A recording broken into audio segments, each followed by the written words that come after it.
श्रीमद् भगवद गीता पहला अध्याय श्लोक क्रमांक 31 से 35 तक।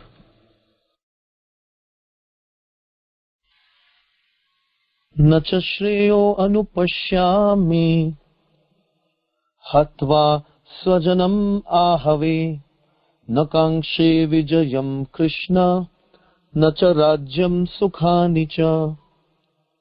हे कृष्ण, इस युद्ध में अपने ही स्वजनों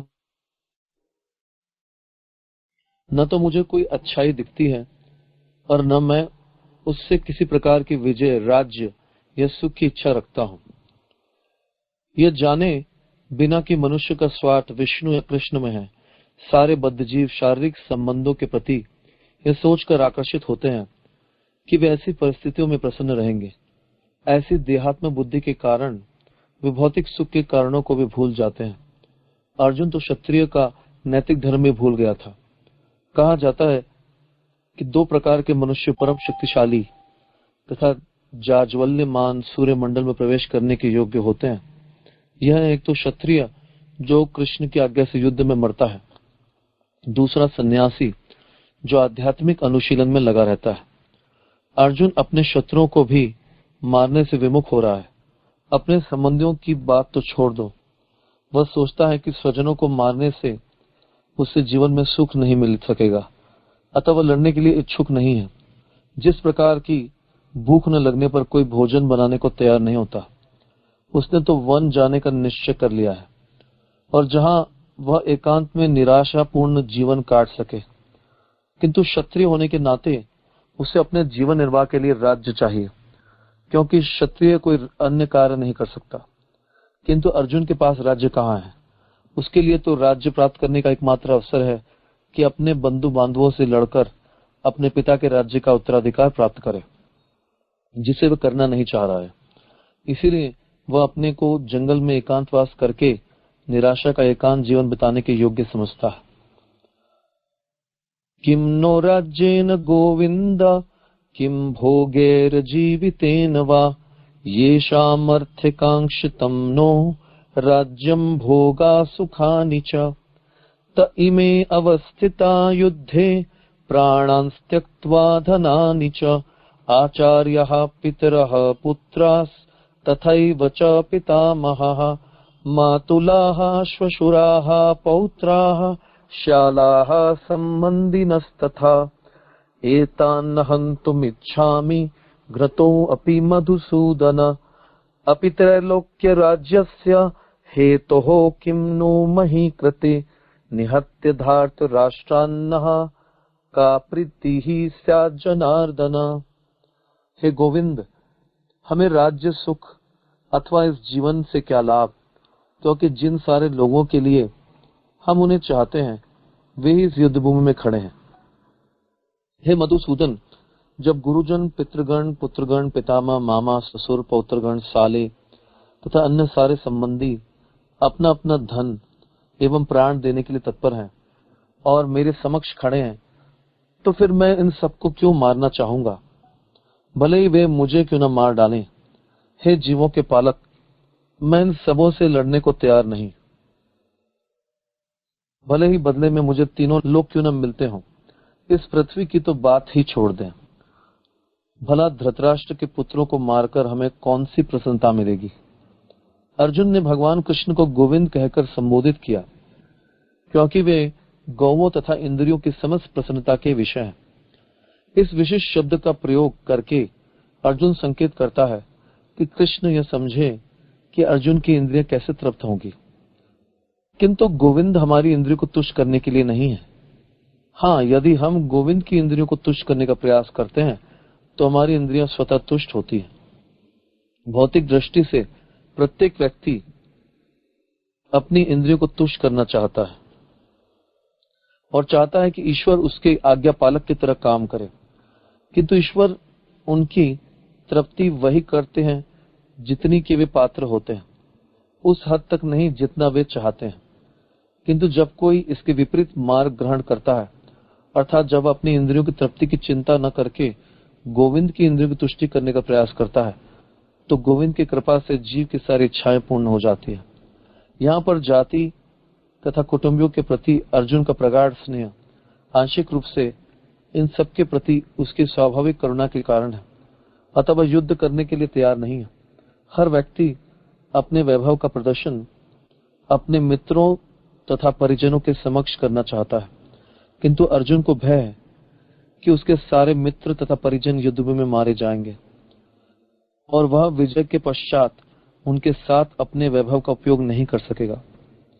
भौतिक जीवन का यह सामान्य लेखा जोखा है, किंतु आध्यात्मिक जीवन इससे सर्वथा भिन्न होता है, क्योंकि भक्त भगवान की इच्छाओं की पूर्ति करना चाहता है। अतः भगवत इच्छा होने पर वह भगवान की सेवा के लिए सारे ऐश्वर्य स्वीकार कर सकता है, किंतु यदि भगवत इच्छा न हो तो वह एक पैसा भी ग्रहण नहीं करता। अर्जुन अपने संबंधियों को मारना नहीं चाह रहा था, और यदि उनको मारने की आवश्यकता हो तो अर्जुन की इच्छा थी कि कृष्ण स्वयं उनका वध करें। इस समय उसे यह पता नहीं है कि कृष्ण उन सबों को युद्ध भूमि में आने के पूर्व ही मार चुके हैं और अब उसे निमित्त मात्र बनना है। इसका उद्घाटन अगले अध्यायों में होगा। भगवान का असली भक्त होने के कारण अर्जुन अपने अत्याचारी बंधु बांधवों से प्रतिशोध नहीं लेना चाहता था, किंतु यह तो भगवान की योजना थी कि सबका वध हो। भगवत भक्त दुष्टों से प्रतिशोध नहीं लेना चाहते, किंतु भगवान दुष्टों द्वारा भक्त के उत्पीड़न को सहन नहीं कर पाते। भगवान किसी व्यक्ति को अपनी इच्छा से क्षमा कर सकते हैं, किंतु यदि कोई उनके भक्तों को हानि पहुंचाता है तो वे उसे क्षमा नहीं करते। इसलिए भगवान इन दुराचारियों का वध करने के लिए उद्यत थे, यद्यपि अर्जुन उन्हें क्षमा करना चाहता था। तो इसके पहले हम लोगों ने देखा कि भगवान कृष्ण को अर्जुन आदेश देते हैं और भगवान कृष्ण अर्जुन के रथ को दोनों सेनाओं के बीच में ले जाते हैं, और जैसे ही अर्जुन अपने सारे रिश्तेदारों को, अपने मामाओं, चाचाओं, पितामहों, गुरुजनों को, सबको देखते हैं तो उनका शरीर कांपने लगता है, उनके हाथ से गांडीव धनुष गिरने लगता है और रोंगटे खड़े होने लगते हैं, और उनके शरीर जो है पूरे शरीर में कंपन होने लगती है, सिर चकराने लगता है, वो अपने अस्तित्व को ही भूलने लगते हैं और उनको हर जगह पर अमंगल नजर आने लगता है। तो ये सब देखने के बाद में अर्जुन इस निष्कर्ष पर पहुंचते हैं और भगवान कृष्ण से कहते हैं कि मुझे इस युद्ध से किसी भी प्रकार की कोई भी अच्छाई नजर नहीं आ रही है और मेरे मन में किसी भी प्रकार की विजय की इच्छा भी नहीं है और किसी राज्य और किसी सुख की कामना भी नहीं है। तो तात्पर्य में प्रभुपाद जी बता रहे हैं कि असलियत में ज्यादातर जीवात्माओं को ये पता ही नहीं है कि असलियत में हमारा जीवन का जो असली स्वार्थ क्या है। सारे लोग जो हैं अपनी इंद्रियों को प्रसन्न करना चाहते हैं, भोग करना चाहते हैं, उसी को अपना जीवन मानते हैं, लेकिन ज्यादातर लोग नहीं जानते कि हमारा असली स्वार्थ क्या है, भगवान विष्णु या कृष्ण को प्रसन्न करना। तो ये जानते ही नहीं ज्यादातर लोग, और वो देहात्म बुद्धि में फंसे रहते हैं। तो इस प्रकार अर्जुन भी जो है इसी प्रकार से भौतिक संसार के जीवात्माओं की भूमिका निभा रहे हैं और हमको शिक्षा दे रहे हैं कि हमको पता लगाना चाहिए कि हमारा जीवन का लक्ष्य क्या है, असली स्वार्थ क्या है हमारे जीवन का। अर्जुन क्षत्रिय थे और क्षत्रिय का काम है कि धर्म की रक्षा करना, युद्ध करना। जब भी धर्म की रक्षा के लिए युद्ध करने की आवश्यकता पड़े तो क्षत्रियों को पीछे नहीं हटना चाहिए, चाहे उसे अपने रिश्तेदारों को क्यों ना मारना पड़े। तो वो अपने नैतिक धर्म को भी भूल गया और क्षत्रिय जो है वो जंगल में नहीं रह सकता। क्षत्रिय को तो राज्य करना, युद्ध करना, ये सब क्षत्रियों का काम है। तो स्वभाव से क्षत्रिय होने के नाते अर्जुन तो वो जंगल में रह नहीं सकता, उसको तो राज्य करना ही होगा। तो वो अपने क्षत्रिय के धर्म को पूरी तरह से त्यागने के लिए तैयार था, क्योंकि वो अपने रिश्तेदारों को मारना नहीं चाहता। तो इन श्लोकों में अर्जुन युद्ध न करने के कई प्रकार के कारण प्रस्तुत कर रहे हैं भगवान को। सबसे पहला कारण तो यह है कि अर्जुन युद्ध न करने के लिए सबसे पहला कारण रखते हैं भगवान के सामने कि मैं अपने रिश्तेदारों को क्यों मारूं, मेरे गुरुजन, मेरे पितामह, मेरे रिश्तेदारों में इनको क्यों मारूं। तो वो उनके ऊपर दयावश, उनके ऊपर दया दिखाते हैं। तो ये पहला कारण है, उनके ऊपर दया दिखाने के लिए वो उनको मारना नहीं चाहते हैं। एक साधारण भक्त के अंदर दूसरे जीवों के प्रति दया होती है, तो ये पहला कारण प्रस्तुत करते हैं भगवान के सामने।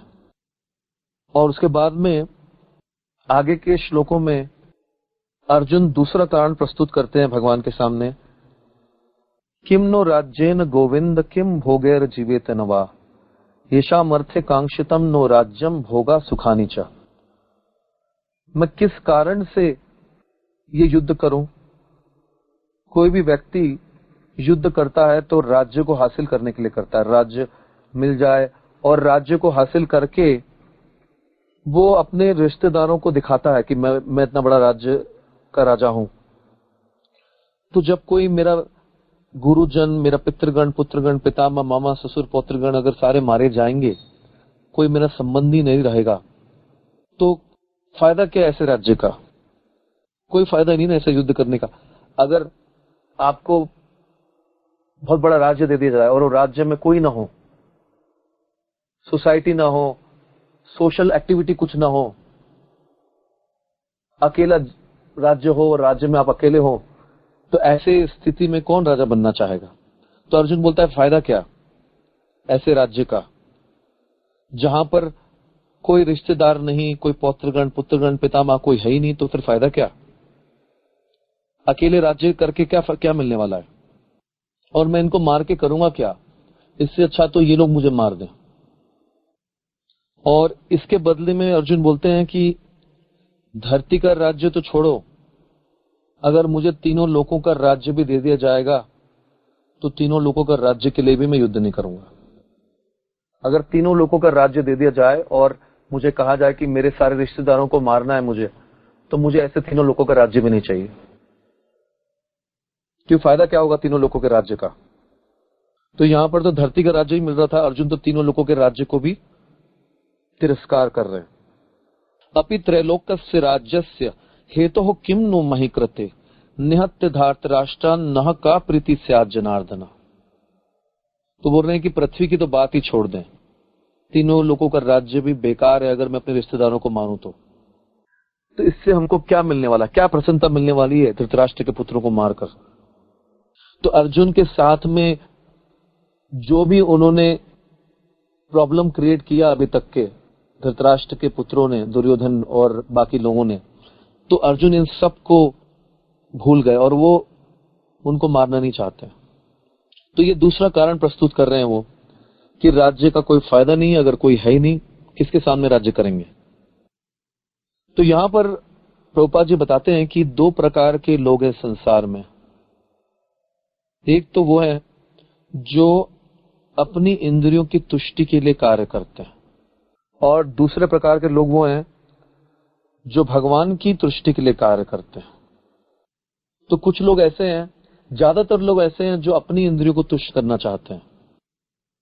तो यहां पर अर्जुन भी ऐसे लोगों की भूमिका निभा रहे हैं। अर्जुन चाहते हैं कि जो मैं बोलूं वही भगवान स्वीकार कर ले। मतलब मैं जो भगवान को प्रस्ताव रखता हूं या मैं जो बोलता हूं वो भगवान उसको स्वीकार कर ले।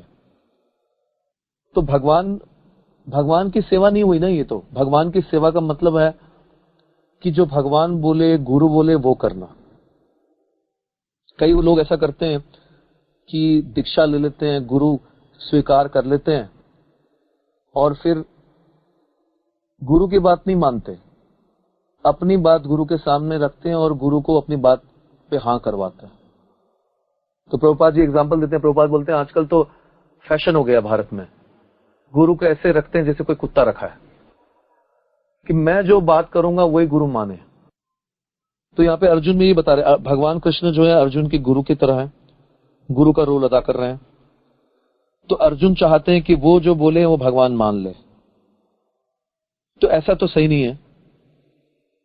हमको भगवान की इंद्रियों को तुष्ट करना है, भगवान को हमारी इंद्रियों को तुष्ट नहीं करना है। तो यहाँ प्रभुपाद जी तात्पर्य में यही बता रहे हैं कि हमको गोविंद, भगवान का नाम है गोविंद।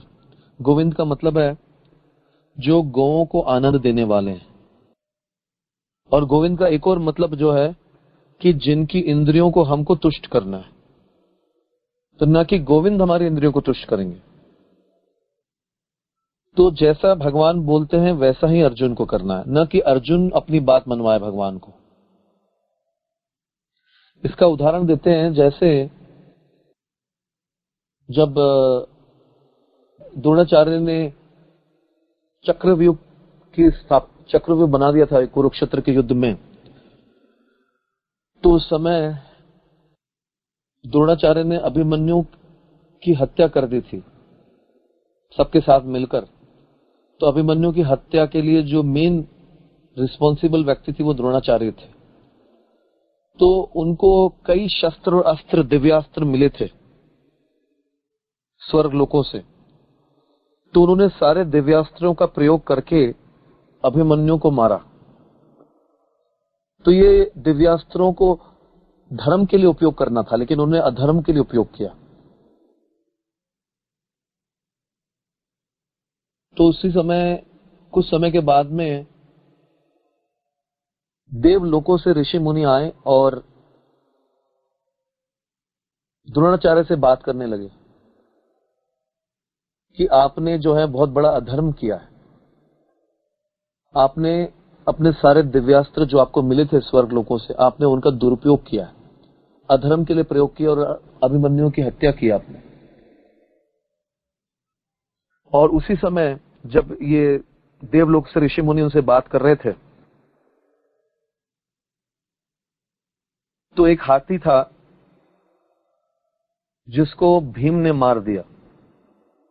तो उस हाथी का नाम क्या था? अश्वत्थामा। तो जैसे ही अश्वत्थामा हाथी को मार दिया भीम ने, तो भीम ने चिल्लाया कि मैंने अश्वत्थामा को मार दिया है। अश्वत्थामा मारा गया। तो द्रोणाचार्य ने जब सुना, तो द्रोणाचार्य ने शस्त्र अस्त्र रख दिए। और उनको ऋषि मुनि ने भी ये बताया था, तो वो पूरी तरह से जो है वो शोक संतप्त हो गए। लेकिन उनको विश्वास नहीं हो रहा था कि अश्वत्थामा मारा गया है। तो वो युधिष्ठिर महाराज से कंफर्म करना चाहते थे। तो जैसे वो युधिष्ठिर महाराज के पास आए इस सूचना को कंफर्म करने के लिए, तो भगवान कृष्ण ने युधिष्ठिर महाराज को इशारा किया कि आप इसको कंफर्म कर दो। और युधिष्ठिर महाराज जो थे वो तो सत्य बोलने वाले थे और धर्म का पालन करने वाले थे। तो वो सोच में पड़ गए कि अब मैं झूठ कैसे बोलूं, मैंने तो कभी सत्यवादी हूं, मैंने कभी झूठ बोला ही नहीं। तो उन्होंने बोला अश्वत्थामा हतः। अब उन्होंने ये नहीं बताया कि अश्वत्थामा हाथी मरा या अश्वत्थामा उनका पुत्र मरा है, कौन मरा है। तो जो आगे का जो शब्द है वो उन्होंने धीरे से बोला, जो सुनाई नहीं दिया द्रोणाचार्य को। द्रोणाचार्य को सिर्फ सुनाई दिया अश्वत्थामा हतः। तो देखा जाए तो ये जो उन्होंने धीरे से बोला अपने मन ही मन में, वो एक तरह से झूठ ही कहलाएगा। तो हमारे आचार्य लोग कमेंट्री में लिखते हैं कि जैसे ही उन्होंने द्रोणाचार्य को ये बताया अश्वत्थामा हतः, तो उनका रथ धरती से ऊपर उठ के चलता था। मतलब उनका रथ जो है धरती पर टिका हुआ नहीं था युधिष्ठिर महाराज का, वो हवा में रहता था उनके सत्य वचन के कारण, धर्म पालन के कारण। लेकिन जैसे उन्होंने अश्वत्थामा हतः बोला तो वो रथ जो है वो जमीन पे आ गया। तो आचार्य लोग कारण देते हैं, बोलते हैं ये कारण नहीं है कि उन्होंने झूठ बोला, कारण ये है कि उन्होंने भगवान कृष्ण की बात को मानने में समय लगा दिया। भगवान की बात को मानने में उन्होंने आनाकानी की। जो भगवान बोलते हैं वही धर्म है। धर्मम तो साक्षात भगवत प्रणीतम। धर्म जो है वो भगवान से ही आता है, तो जो भगवान बोलते हैं वही करना है। अगर भगवान ने बोला है कि अश्वत्थामा मर गया तो अश्वत्थामा मर गया, तो जैसा भगवान बोलेंगे वैसे ही करना है। लेकिन युधिष्ठिर महाराज जो है वो भगवान की बात में उनको शक होने लगा और वो बोलने नहीं लगे। इसी कारण से उनका रथ नीचे आ गया। तो जो भगवान बोलते हैं वही सच है और जो भगवान बोलते हैं वही धर्म है।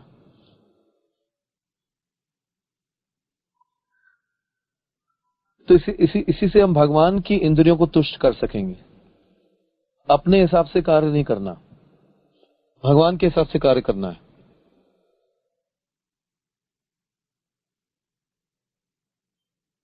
तो यहां पर भगवान आज्ञा दे रहे हैं युद्ध करने के लिए,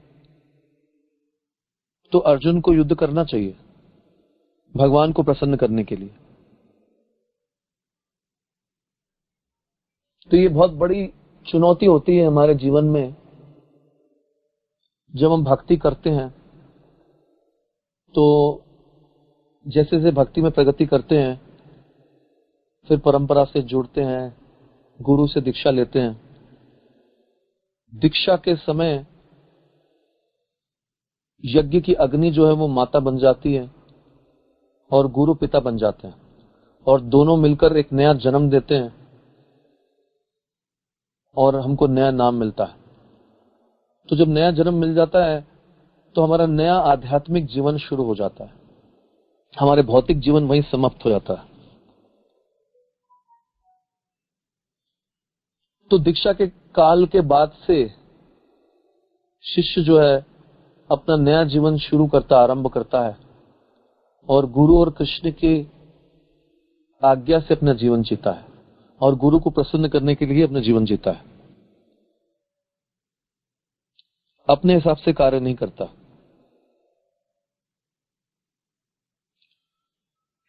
तो उसके लिए तैयार होना चाहिए हमको, उसके लिए पहले से तैयार होना चाहिए। उसके लिए हम लोग बोलते हैं कि 2 साल 1.5 साल हम तैयार हों, फिर गुरु के हिसाब से फिर अपने आध्यात्मिक जीवन उस हिसाब से जीना चाहिए। तो यहां पर भी अर्जुन जो है वो अभी शुरुआत है, अभी वो आगे चल के भगवान को सरेंडर करेंगे और फिर भगवान के हिसाब से करेंगे। लेकिन स्टार्टिंग में वो स्ट्रगल कर रहे हैं कि मैं क्या करूं क्या ना करूं। प्रभुपाद जी बता रहे हैं कि भगवान की आज्ञा का पालन करना चाहिए और भगवान की प्रसन्नता के लिए ही कार्य करना चाहिए, चाहे हमको वो पसंद हो या ना हो सकता है कि हमारी पसंद कुछ और हो, हमारा ईगो प्रॉब्लम आ जाए, तो अपने ईगो को साइड में रख के कृष्ण और गुरु जो बोलते हैं वो करना चाहिए। जब कोई इसके विपरीत मार्ग ग्रहण करता है, अर्थात जब अपनी इंद्रियों की तृप्ति की चिंता न करके गोविंद की इंद्रियों की तुष्टि करने का प्रयास करता है, तो गोविंद की कृपा से जीव की सारी इच्छाएं पूर्ण हो जाती है। तो यहाँ प्रभुपाद जी बता रहे हैं कि जो जीवात्मा अपनी इंद्रियों को तुष्ट करने का प्रयास नहीं करता है और गोविंद की इंद्रियों को तुष्ट करने के लिए प्रयास करता है, तो ऑटोमेटिकली उसकी सारी इच्छाएं पूर्ण हो जाती है। अब सारी इच्छाएं पूर्ण का मतलब ये नहीं है कि उसकी भौतिक इच्छाएं पूर्ण हो जाती है। भगवान कृष्ण को पता है कि उनके भक्त को उनको क्या देना है, वो किस चीज के लिए कितना लायक है, तो भगवान उसको उतना ही देते हैं। अगर आप लायक नहीं हो तो वो आपको ज्यादा नहीं देंगे। जैसे कोई एक पिता, पुत्र अगर पिता से आइसक्रीम, चॉकलेट और कई प्रकार की चीजें मांगता है और पिता को पता है कि उसका दांत खराब हो जाएगा, ये डॉक्टर ने मना किया है, तो पिता उसको उतना ही देगा जितना उसको जरूरत है। तो भगवान कृष्ण भी एक अच्छे पिता की तरह है, वो हमको उतना ही देंगे जो हमारे लिए आवश्यक है। वो दूसरे देवताओं की तरह नहीं है कि आपने जो मांग लिया, आप लॉर्ड शिवा के पास जाओगे, ब्रह्मा के पास जाओगे, आप जो मांगते हो वो दे देते हैं। तपस्या करते हैं राक्षस लोग और देवताओं से जो मांगते हैं वो दे देते हैं, फिर वो देवता खुद प्रॉब्लम में पड़ जाते हैं, फिर भगवान को आना पड़ जाता है। लेकिन भगवान कृष्ण ऐसे नहीं है। भगवान कृष्ण जीवों को वही देते हैं जो उनके लिए आवश्यक है। उससे ज्यादा देंगे ही नहीं। अगर कोई चीज हमारे पास ज्यादा होगी जो हमारे काम की नहीं है तो वो ले भी लेंगे। तो यही फर्क है भगवत इच्छा और हमारी इच्छा में। हम जो सोचते हैं वैसे नहीं होता है। कई बार हम सोचते हैं कि ऐसा होना चाहिए, वैसा होना चाहिए, मैं भक्ति में आया हूं तो मेरे कार्य सब सिद्ध हो जाने चाहिए, सब चीजें मुझे मिल जानी चाहिए, सब कुछ ठीक होना चाहिए मेरे जीवन में। लेकिन जरूरी नहीं है। हो सकता है जो हमारे हिसाब से ठीक हो वो भगवान के हिसाब से ठीक ना हो। तो भगवत इच्छा, जो भगवान की इच्छा है वही होना चाहिए। हमको भगवत इच्छा पे निर्भर करना चाहिए। जैसे भगवान कृष्ण की इच्छा है वही होना चाहिए। हमको अपनी इच्छा को जो है छोड़ देना चाहिए और कृष्ण और गुरु की इच्छा पे निर्भर करना चाहिए। अर्जुन अपने संबंधियों को मारना नहीं चाह रहा था, और यदि उनके मारने की आवश्यकता हो तो अर्जुन की इच्छा थी कि कृष्ण स्वयं उनका वध करे। तो यहां पर बता रहे हैं प्रभुपाद जी की अर्जुन जो अपने रिश्तेदारों को मारना नहीं चाहते थे, वो चाहते थे कि ये काम वो ना करे और कृष्ण खुद करे। लेकिन भगवान कृष्ण ने तो मार दिया है उनको, लेकिन भगवान अर्जुन को निमित्त बनाना चाहते थे। निमित्त मात्र भव्य सव्यसाची। भगवान बोलते हैं कि मैंने सबको मार दिया है लेकिन तुम निमित्त बनो। तो कई बार भगवान अपने भक्तों को निमित्त बनाते हैं। उन्होंने सारा कार्य करके रखा होता है लेकिन वो अपने भक्तों को निमित्त बनाते हैं।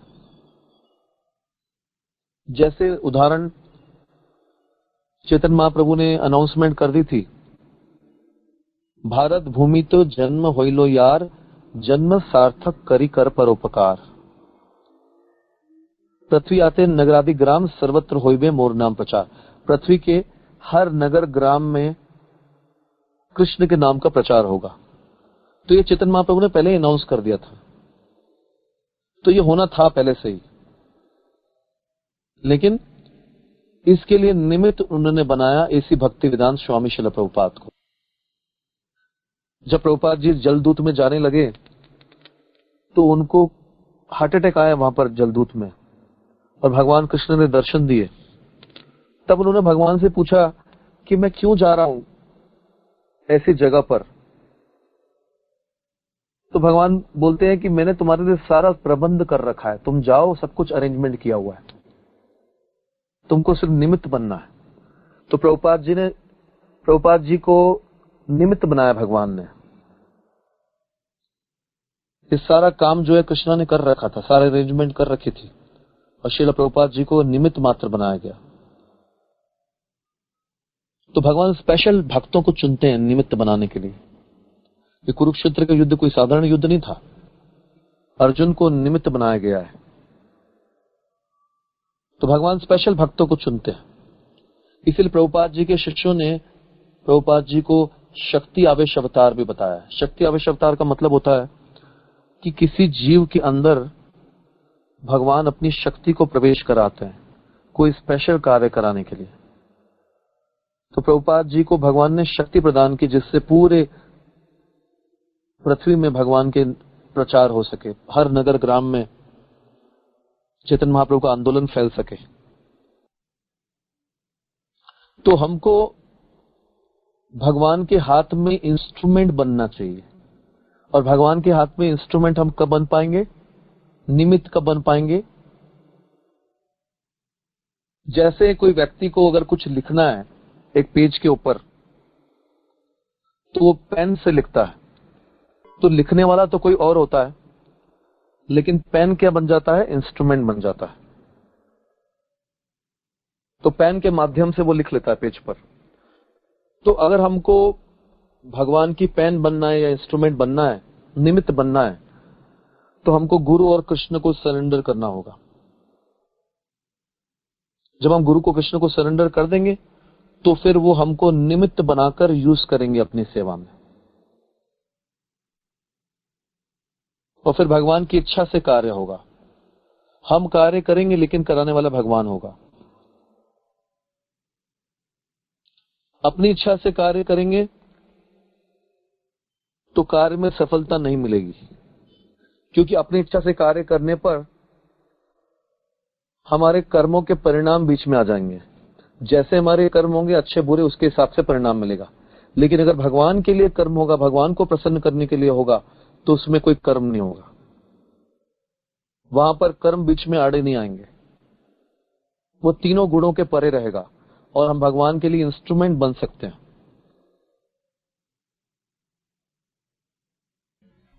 भगवान का असली भक्त होने के कारण अर्जुन अपने अत्याचारी बंधु बांधवों से प्रतिशोध नहीं लेना चाहता था, किंतु यह तो भगवान की योजना थी कि सबका वध हो। तो यहां पर अर्जुन की इच्छा थी कि वो अपने रिश्तेदारों को मारे नहीं, लेकिन भगवान की इच्छा थी तो ये तो होना ही है। भगवत भक्त दुष्टों से प्रतिशोध नहीं लेना चाहते, किंतु भगवान दुष्टों द्वारा भक्त के उत्पीड़न को सहन नहीं कर पाते। तो भक्त जो होता है वो हमेशा दुष्टों को भी क्षमा करना चाहता है, लेकिन भक्तों के प्रति जो अपराध करता है भगवान उसको कभी क्षमा नहीं करते।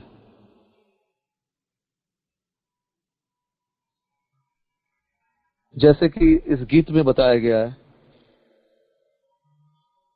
कि कोई भगवान के प्रति अपराध करे तो उसको हरिनाम माफ कर देता है, लेकिन भक्त के प्रति अपराध करे तो उसका उद्धार कभी नहीं हो सकता।